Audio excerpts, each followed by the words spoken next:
Welcome to the Walking Pod. My name is Julian Pacheco. I am your host, and we are here with a very special guest.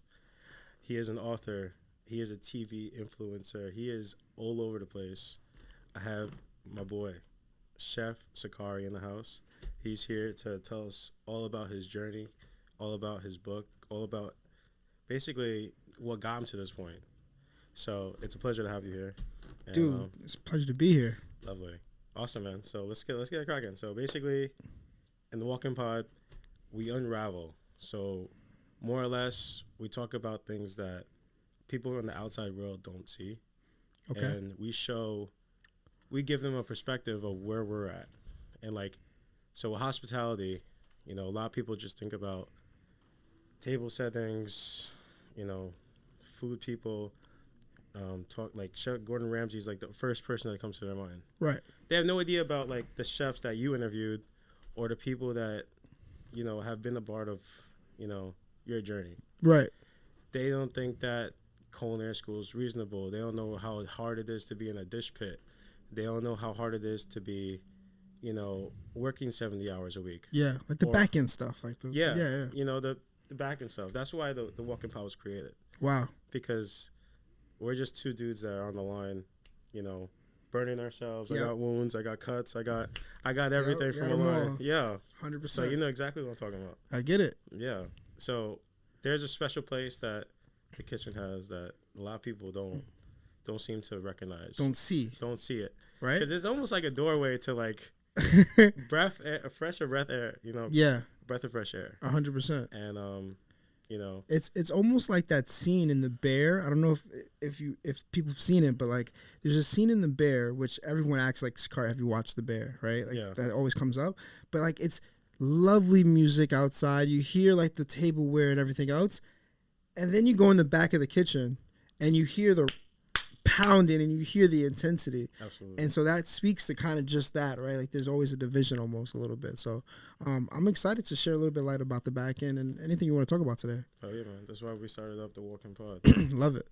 So more or less, I'm gonna ask you some questions. This is gonna be the walk. This is gonna be basically a segment that we do here.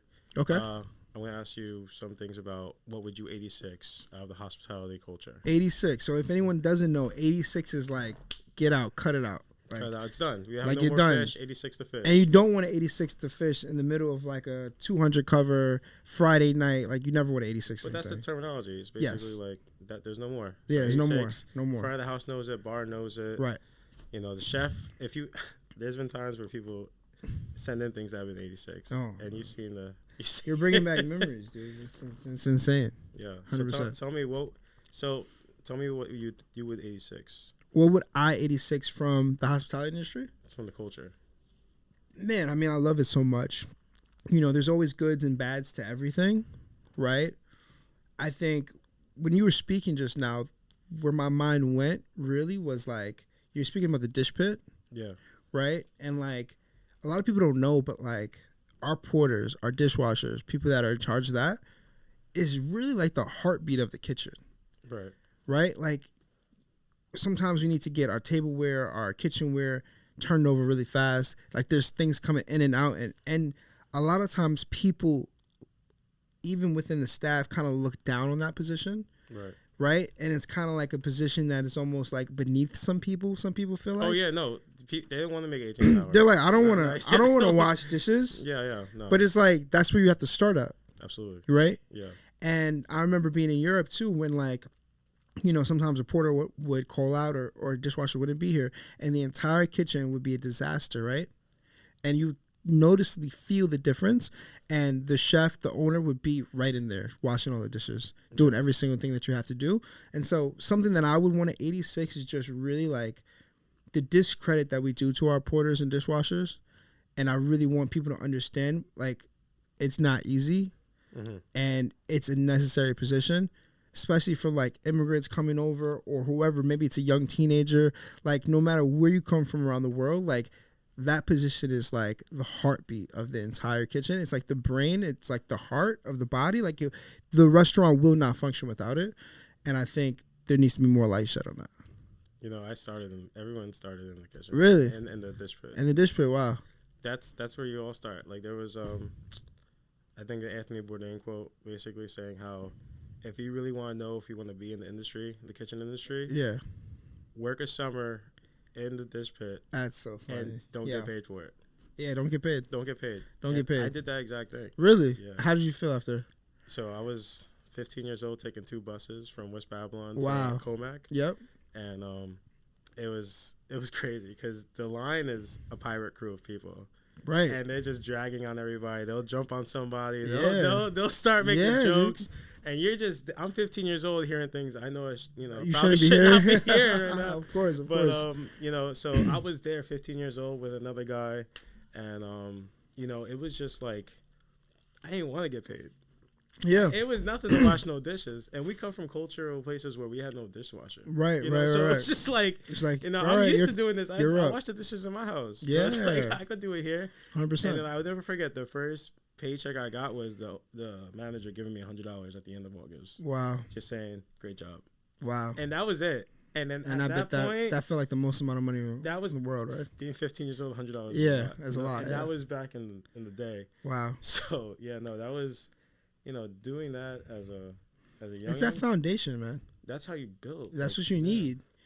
Like when I was 15, I was, my first job was at McDonald's. Right. And I remember I was doing McDonald's and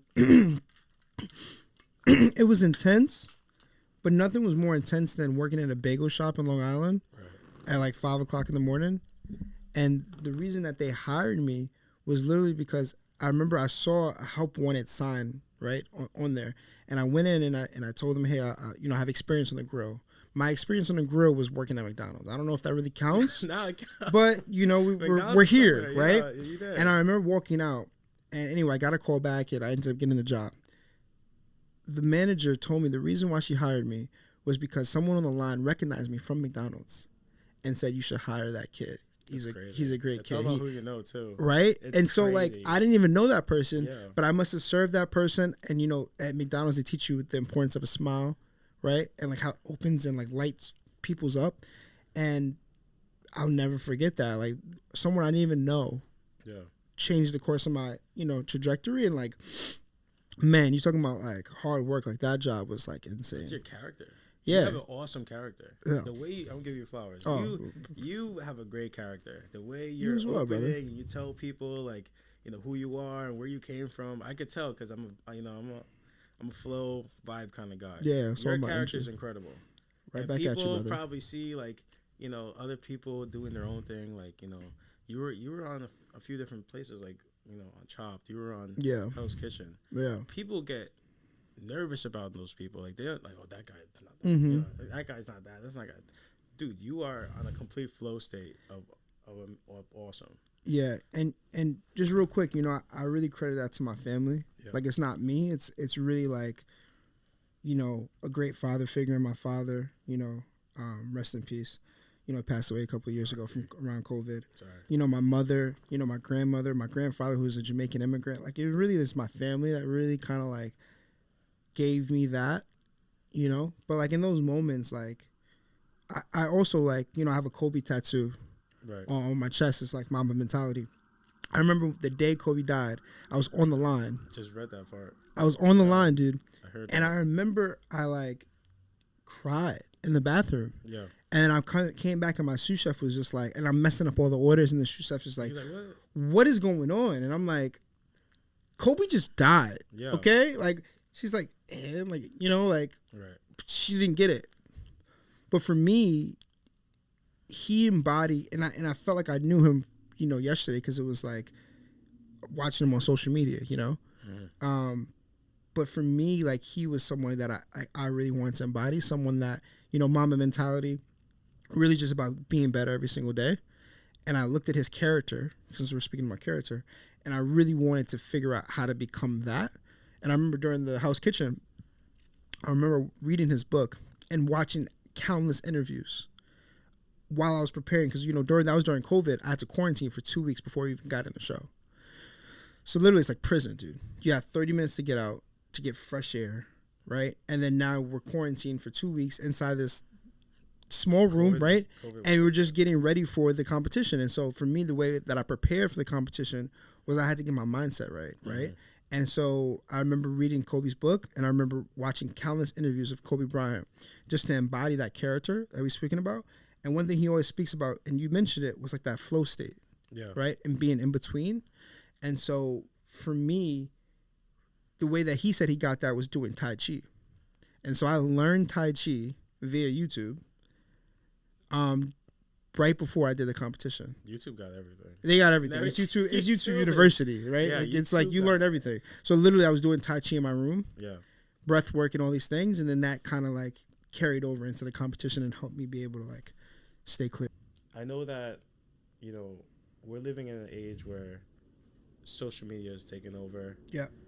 We have people that live on social media. Yeah, of course. Live for the comparison. Live for, what's next. Live for, yep. How can I get my product out there and, basically make a name for myself. Right. Or just make memes all day. Yep. How would you say that you pivoted from from being on television to social media? Yeah. Because I feel like, once you're on like a high platform and you're no longer there, you're trying to stay stagnant and try to stay up there. How was your presence basically trying to shift on social media from where you like had this immediately large platform? Yeah, I get what you're saying. When I think about social media, I think about people comparing themselves, kind of a little bit what you're saying. That was part of the reason why I wrote this book, Savor Your Journey. The whole concept really for me was just like, you have to stay your course. You have to enjoy your process. Right. And a lot of times on social media, we look at what's left and what's right. How many likes someone has, how many comments, how many followers, all these different status quos.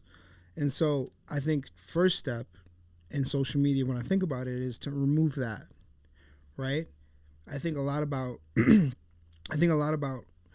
what is the value that you're trying to bring to the end consumer, right? Whether it's entertainment, whether it's education. I remember seeing, I met Martha Stewart, and she's like one of the first food influencers, right? And she speaks about the reason why she was able to get to where she was is because of education and entertainment. And she called it edutainment, almost like two in the word. Yeah. That's fine. And so she entertained, right, through her house parties or welcoming people over and cooking, but then she also educated, right? And so when I think about social media content and things of that sort, or even writing this book or anything that I do, I always think about what is the value that I'm bringing to the in person.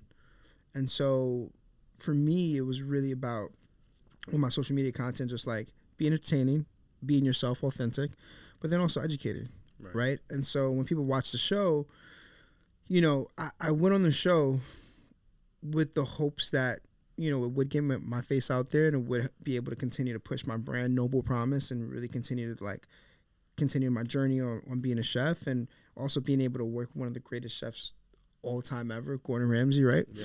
So you have those things in your mind, but I also want people to understand that there is no difference now at this current age and at this current tempo, meaning that you being on Fox, let's say Next Level Chef, Master Chef, Hell's Kitchen, whatever, is no different than having the same attention on social media, right? Because at the end of the day, people's attention is on the phone, right? Yeah. And so before, back in the day, I would say it used to be glorified, right? I didn't become a chef because I wanted to be an influencer. I became a chef because I was fat. I was just a fat kid. Dude, I just loved food. You know what I mean? Yeah. And so that's why I became a chef, because I was like, all right, my family wants me to do something right. I got to figure this out. Now people are kind of going with it as this is a rock star thing, and it's a little bit more cooler. Yeah. But at the end of the day, social media attention and you being on television platform attention, to me at this point right now is basically the same thing, because everyone's attention's on the phone. Right. And so I think the real difference is really about just understanding your craft, right? When I interviewed Kwame in the book, he was like, don't care about brand. He's like, I don't care about brand. He's like, I don't want to mess up my brand. Yeah. Right? But he's like, the way you build a brand is by making the best cheeseburger or making the best, you have to hone your craft. That's right. And so I would say I don't even think about the social media pressures or anything, or the tensions or being relevant or anything like that. I think about how can I put out the best products, people will eventually come. And how can I be authentic to myself and show up every day? You know, being a little bit better every day, like Mamba mentality, those types of things. So I do it for me. You know, I do it for me, and I do it to add value. But the number one mistake people make is that they're always trying to please other people. And, like, in the way of, like, just doing it for the wrong reasons, man. Of course. And, you know, that's something that I think is from our generation where, like, you know, our families, people pleasing was, like, a big thing. Yeah. I've noticed that with having kids is that your family, they want you to people please. You got to go to this. Yeah. You know, you got to say hi to this person. You got to, you know, do this for this certain person. And, you know, it's like, but, like, well, like, I understand why. But you have to do it if it makes you feel good because, you know, hospitality is a giving industry. Absolutely. It's all about giving to your customer, your consumer, and you can't get anywhere without a customer or your audience or a fan, right? That's why when you hear people like an artist, the number one people that they always thank is, hey, thank you to the fans, because they wouldn't be there without them, right? And 100%. So you have to people please, right? But if it makes you unhappy, don't do it. Absolutely. You know, you have to do it for yourself first. It has to be within you and that you, like, enjoy it, and then everything else, you know, will come. So I want to take a step back. Yeah. And I want to talk about Noble Promise. Yeah. It's awesome. And I'm glad it's from your name, right? Yes, correct. That's Love. incredible. Love. And it's like the fact that you're using your name. This is a certain way of using your name. Like, there's other people that use, like, you know, there's people who use their first and last name for their podcast name. Right. There's people that use but you went a step deeper to get the meaning of your name, and you're promoting that because that's what genuinely means to you. Yeah. When did it click that, you know, when did you look up Noble Promise, and how did that transpire to be, like, your brand? You know, names are so important. Right. Right? And it's not even me, man. It's my mom. Right. You know, my mom was reading a book, and she saw the meaning, Noble Promise. Mm-hmm. And it means that you have a promising future and to keep to your word. And so from very, very young, she would constantly feed me this meaning of Noble Promise to me. Right. Right? And I remember, dude, like, I remember being in, like, special ed classes because I guess I had undiagnosed ADHD or whatever. Back then too. It was like, they had no idea they had no idea. Yeah, so people that were immigrants were in different classes. Like, if you read slower than everyone else, you were in this class. And so I remember just being in these different situations, adversity. Right. You know, being the worst at track. You know, being in these special classes, right? And just whatever it is, being short, stocky, just all the things that I remember going down the hallway, you know, people's oompa, loompa, doopity doo, right? Stop. Yeah, right? But you go through these adversity, right? And people always say, you know, success is built in the foundation of adversity. And so for me, what kept me through it all was Noble Promise. Right. My mom constantly feeding that positive energy, right? Of, like, you have a promising future and to keep to your word. And so whenever it got hard and I didn't want to, like, keep to my word and I just wanted to, like, quit and all these things, I remembered my name, Sakari, Swahili, Noble Promise. Keep to your word and that you have a promising future. You have, like, there is a light at the end of the tunnel. There is a yellow brick road that gets there. And so for me, it helped me throughout my entire life. And when I was building this brand, you know, and it's still new, and, you know, people say it takes 10 years to build a brand. I'm 5 years in, right? Yeah. And so when I was building this brand, I was like, I just want people to feel that too, and I hope it helps them too. You know, and same thing with Savor Your Journey. I was like, I want this concept of Savor Your Journey. I want the concept of Noble Promise. I want these things to actually help people. Right. And so that's kind of how it started. That's incredible. And the fact that your mom brought it to your vision and you really, like, honed that in, especially from all the adversities you were speaking on, is shout out Mama Love, man. That's all about it. Shout out Mama Love. Mommy got it, bro. There you go. You know, so we're gonna take it back to the kitchen. Yeah. We're gonna see. I'm gonna ask you another question about what was the hardest service you've ever. Hardest service I ever had? Yeah. Man, there's been so many hard services. We're talking about top peak. Dude, what the heck is going on right now? Yeah. 86, the salad. Like, we're talking, like. Yeah, man. I mean, Hell's Kitchen services on the show were very hard, right? Like if you're messing up a steak or like those services were brutal. Yeah. You know, I mean, dude. because like you figure like cameras, everyone's on you, etc. Like if you mess up one time, it's really bad. Like this is real time though. It's like, glorified. This is like this is real time. There's nothing There's like no making right. it more intense. Like they don't turn the AC off. Like they No, really like keep this it. is yeah. So when Gordon Ramsay is like yelling down your throat and saying get off the line, or you're supposed to know how to cook a steak and you send up a raw steak multiple times. You know, I think like one of my hardest services was actually the finale of Hell's Kitchen. Right. Oh man, the finale of Hell's Kitchen. It's Alex versus Daphne. Right. Both great friends of mine. I'm on Daphne's team. She picked me, you know, thinking that like, and I was one of the first picks. It felt like old school basketball, bro. Okay. I like that. So like, Yeah. you know what I mean? Like I was a black kid in Long Island, right? At first, I was always one of the first kids to be picked because I was black. That's Just being honest. Yeah, dude, I believe you. Then they saw me play, and they were like, "I'm never picking this kid again." Then I was always the last kid, and I continued to be the last kid picked throughout every single sport for almost the rest of my life. It would always be like everyone else, and then Sakari and whoever this person is, and I always would out edge the person a little bit because I was a little bit funnier. Right. I might have been a little bit cooler. Yeah. But like, I wasn't better. Yeah, just yeah. like, you know, He's people on just my like me a team. little bit. He's a a little body, bit more. You know, we got him. Just a little bit more. And so I remember Daphne picking me like closer in the front. Yeah. I think I was like the second person that like I got picked. And I felt like I was back in old school basketball, like who you're picking the team and stuff like that. And so I felt a responsibility to do right by her. Right. And like at this point, I already lost, quote unquote, the competition. Right. Yeah. And so I was like, man, I just really want to do right and really want to have a good service. I had the worst service of my entire life. I swear to God. Literally every steak. And I was in charge of cooking steak, which is like the hardest thing for line cooks is cooking the meats because it takes time and takes time to do. So I was in charge of that. And literally all my temps were under. And literally she's like, dude, Sakari, stop doing this to me. Don't do this to me right now. And I'm like, I'm like, no.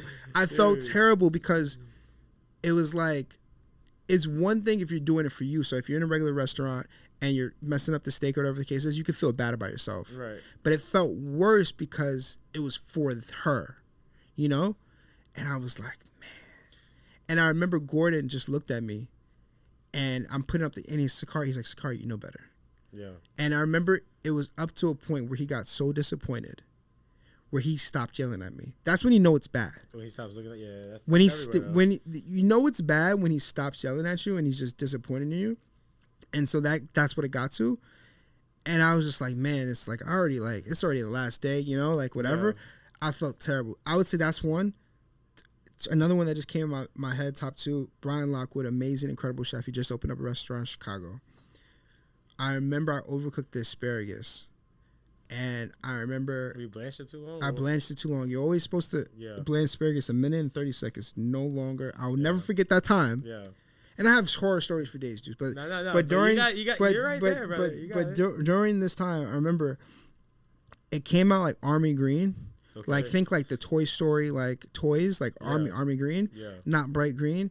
And he literally looked at it for like, and he just started barking at me, and we had to redo the entire thing. And these takes a very long time because you have to collar the asparagus, meaning you have to peel the asparagus and then you have to take an inch off. So it takes a very long time. Mm-hmm. Oh, man, he told me he was gonna kick me out and send me to the other restaurant, and I was like, oof. If that's not motivation, dude. I mean, I have so many. I was telling Naisha there was another time where I messed up all the kitchen cuts, and the entire kitchen is cutting my vegetable with my mise en place that I was in charge of. Right. Had to stop everything that they were doing just to like do it to get ready for service. And then chef was like, "You're not even allowed to cut. You're gonna watch everybody else. You're not even allowed to do. You've lost that opportunity." Dude. So. Everybody else you have to watch everybody else do your mise en place because you effed up. And I mean, I don't even want to keep going, but there's just so many. Yeah, but there's always bad services. No, yeah, but you know, and you'll never forget it, and that's how you learn. You know, we're gonna piggyback onto basically that. the confidence level Yeah. you get, because from me, I love basketball, Okay. and I have a competitive. Shout out the Knicks. Yeah, shout out the Knicks. We're going to Whatever. finals. We're in the finals. Whatever That's happens. facts. Whatever When you're watching happens, this, it's not dropping until later. whatever. It's the Knicks made it to the finals. That's Y'all. it. So We're that's happy all that right now. matters. We're happy That's right all now. that matters. That's all that matters. All right. Hopefully we But win yes, the continue. parade. Yes. So I'm a big basketball guy. Okay. And, basically, when I get picked for something, like I was just to piggyback, and the competitive spirit comes out of me. Of course. It's insane. It's 100%. immense. Like, we're winning this. We're Yeah. gonna make this happen. Yeah. I don't care if I got to, be in the post Yeah. or whatever. Just using basketball terms right now. I get it. But Cooking's a team sport. it is a team sport, Yes. and that's basically where I'm taking this question.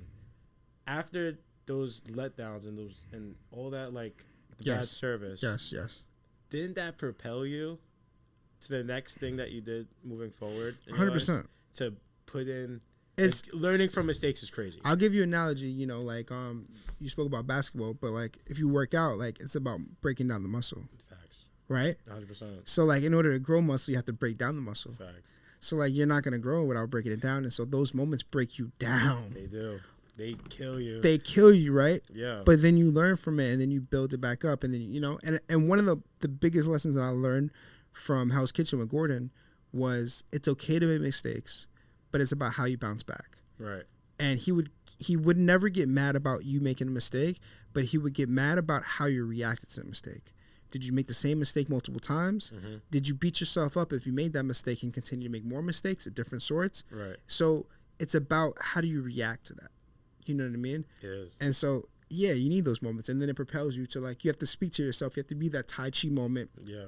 to just be in flow, right? And just, whew, we're going to get through this. We're going to make it to the finals. We're going to make it to the finals somehow. Yeah. To the summer. We're going to make it to the promised land. Awesome. So, Sakari, you have blown my mind with the first of all, when I read the book, I read the entire thing, front, back, index, Yeah. authors, people that are involved, the note in the beginning.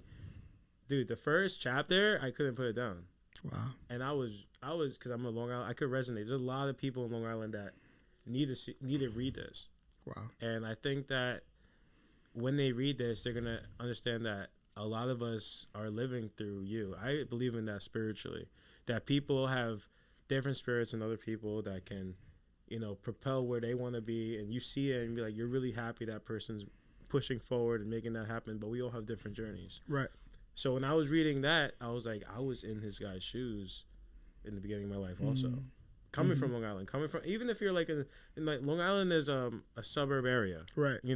Right. And there's a lot of different cultures here. It's New York still. It's still a hot pot of people. Yep. There's Guyanese, there's Puerto Rican. Yep. There's Swahili. There's a halal spot in every corner, brother. So Yeah. there's a special thing that when I was reading in this book, I was like, damn, this guy is just like me. I was reading it, and it kept going, and then you just like keep elevating, and then you going down, elevating, going down, not with the reading, but with your life. Yeah. And I just want you to kind of give them, the people that are watching this, a perspective on what they can gain from this book, because I'm trying to tell them that they need to read it, because I genuinely felt the same. Yeah. So, I had not different experiences, but like. Yeah, no, I appreciate that. When I wrote this book, I wanted to write the book for, the young chef. I read Notes of a Young Black Chef. That was such an inspiration too, right? And I remember reading that, and I was like, man, I wish there was more books like this. I wish there was something I could resonate with or connect with and things like that. And I remember reading like Paulie Brandt's book. He's like a Michelin star chef, and he talked about his times and his experiences and things like that. And so, I really wanted to write a book that young chefs could pick up, right, and resonate with. But then as I started coming up with a concept and thinking about what I had to say, when I told my grandma I was writing a book, she's like, what do you have to say? And I was like, Grandma, relax. I love you, but like, relax. You're on my side. Like, relax. You're supposed to be on my side, right. But it's all love. But, I was like, man, what do I want to say? Mm-hmm. And it takes those moments to push you forward and things like that. And so I really wanted to write something that a lot of people could resonate with, not just young chefs. And that's kind of how we came up with the title Savor Your Journey, because I think every single person is on their own journey. Yeah. Right? And so the book isn't to just pay attention to my journey, but it's more so for you, the reader, to put yourself in that position, in your own journey, and figure out what it is that you want to do. Because a lot of times people told me, like, I was so lucky to figure out that, like, I want to cook. But whether you're in the cooking field, or whether you're in nursing, or whether you want to be a star athlete, whatever it is, we all go through these crossroads, right? That's right. Of trying to figure out the in-between, trying to figure out that messiness of, like, what is it, right? And through that journey, a lot of times we, like, pay attention to other people. We feel down, we feel up, we feel down, we feel up. And for me, the best way to get through it was enjoying the process, savoring my journey. And so if I can get people just get one thing out of this whole entire book, if you just enjoy your own process, right? Like you right now, right? Like episode 1, like if you enjoy this process and not care about anything about what people say about this or that or any of that type of stuff, but if you just enjoy the process, yeah, it will make it that much better and also give you a higher percentage chance to get to the thing that you want to get to, right?